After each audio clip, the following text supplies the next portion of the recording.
Quando eu morei na Índia, meu professor, ou vários professores, lá dentro do próprio instituto, eles tentam sempre mastigar a matéria e deixá-la mais simples possível pra gente entender, pra gente poder compreender a nossa realidade, né? O que tá perto da gente. Quando a gente quer explicar, por exemplo, esses kleshas, que é essa matéria, ou a vida, o primeiro deles, eles representam como uma família. Como? A primeira delas é a Vidya. Quem é a Vidya? A mãe. Por quê? A mãe dá a vida. E aí, você já viu em algum lugar uma mãe super protetora que não deixa o filho voar, ou não deixa o filho ser feliz? Sim. E aí, elas nem percebem. Elas projetam amor. Entende? Elas projetam amor, amor, amor, amor, amor. E aí, ai de você se não recompensar esse amor pra ela. E aí, você se culpa, só. Então, a representação de avidya ou a ignorância é a mãe. Por quê? Porque a mãe dá a vida e aí a mãe simplesmente mostra a identidade. O segundo, que é o segundo que eu vou gravar lá no vídeo, é o Asmita. O que é a Asmita? É o pai. Porque o pai mostra o caminho. Asmita é o ego. É a identificação com a ignorância. Você primeiro nasce na ignorância. Você não tem saída, irmão. A gente precisa nascer. A gente precisa da ignorância. A gente precisa de um nome, de uma casa, de um sobrenome. A gente precisa daquele amor da família. Aí quando a gente nasce, o que a gente quer? A gente quer comida? A gente quer alguma coisa? Não. O que a gente quer? A gente quer amor. A única coisa que a gente precisa é amor quando a gente nasce. Então, nós nos tornamos um membro da nossa família para que a gente possa ser amado. Assim como nós nos tornamos um membro da sociedade para que a gente tenha um espaço. Porque, e se você fosse um indigente? Não pode ser um indigente, você tem que ter uma identidade. Essa é a identidade. Então, pai e mães, ou mãe e pai, seria a Vidya e a Asmita. E aí esse casal, eles têm 2 filhos, gêmeos.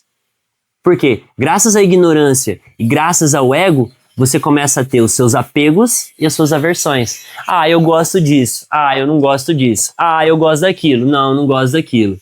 Graças ao quê? Não ao seu conhecimento, mas ao que você foi ensinado para você desde que você nasceu. Por exemplo, se eu tivesse aqui na minha frente um prato indonês, que é em mistura ganso cru com não sei o que, e aí eu tivesse um arroz, feijão e bife aqui, qual você escolheria? Mas você fez isso por livre-arbítrio? Eu tenho toda uma cultura que me condiciona a querer... Você observa que nós somos condicionados. Não há o livre-arbítrio. Nós temos a condição. Por quê? Porque foi nos apresentado isso. Se a minha culinária fosse... Exatamente. E se você tivesse nascido do outro lado? Agora, é muito errado isso. Você é o que você... Mas como não? Está errado. Então, esses casal, que é a Vidya e a Asmita, tem Raga e Devesha, que é os irmãos gêmeos. O apego e o desapego. Tipo, eu me apego a esse livro, mas aí você vem e quer pegar esse livro de mim. Opa, o que eu fico? Bravo, eu sofro. Eu sofro toda vez que alguém vem e tira alguma coisa que eu sou apegado.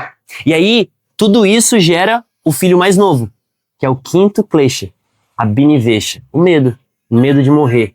Aí a gente deixa de viver e a gente passa só a sobreviver. Aí, a gente já sabe o resultado. E aí quando a gente fala medo de morrer, é o medo principal, mas o medo de tudo. Medo de tudo. O medo que você tem, seja de falar numa câmera, o medo que você tem, sei lá, de chegar numa moça na balada, o medo que você tem, sei lá, de expressar pros seus pais que você tá cansado do sufoco do amor deles. Que aí é o exemplo que eu falei, que dei nesse curso, com o exemplo da minha mãe. Serviu uma constelação familiar no curso da minha mãe. Por quê? Quando minha mãe foi formar professora, tipo, tinha 15 alunos, 13 mães. Que eu falei, eu tava aqui parado, minha mãe chorou, foi pra lá, fui lá, dei aula, e aí eu tô ali falando sobre isso. Quando eu termino de falar, eu sempre peço pros alunos, né, falar um feedback. O que vocês sentem e tal. E aí foi falando um por um. Quando chegou na minha mãe, ela falou assim, meu filho, você nunca vai entender o amor de uma mãe.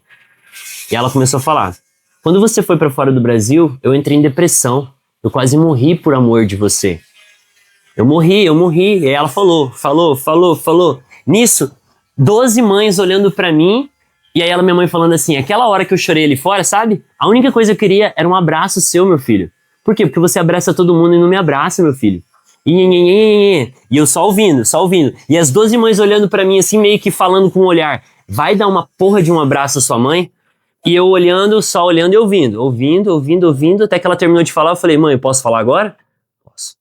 Aí eu falei assim pra ela, mãe, eu não vou levantar e te dar um abraço, porque Porque na sua ignorância, você acha que se eu ir aí te abraçar, seus problemas vão acabar. Mas eles vão? Eles vão realmente acabar? Não.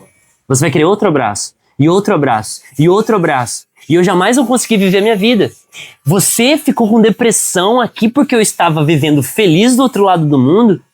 Imagina como estava a minha cabeça do outro lado do mundo recebendo ligação suicida da minha mãe. Isso é felicidade? Isso realmente é saudável numa família? Você compreende que foi nos ensinada uma sociedade doente a um amor doentio. Esse amor que é explicado na sociedade que a mãe dá pro filho não é esse de verdade. Amor foi deturpado. A palavra amor foi corrompida. Amor não existe. Não existe. Porque uma palavra como amor, ela não pode ser descrita. Ela não pode ser falada, ela não pode ser demonstrada, ela só existe. Ela existe quanto esse sol tocando a minha pele sem pedir nada em troca. Porque toda vez que uma mãe cozinha uma comida para o filho e fica esperando o filho agradecer pela comida e fica brava por ele não agradecer, é como se você tipo assinasse um boleto e falasse, ó, aqui a conta pelo que eu fiz por você.